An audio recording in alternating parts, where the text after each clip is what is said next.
Warren Buffett's management secrets. Number 20. Sycophants, are they an asset or liability?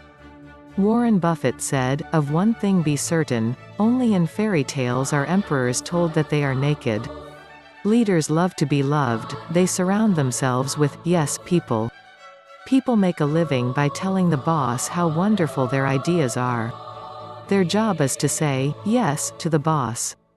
For that they are well rewarded.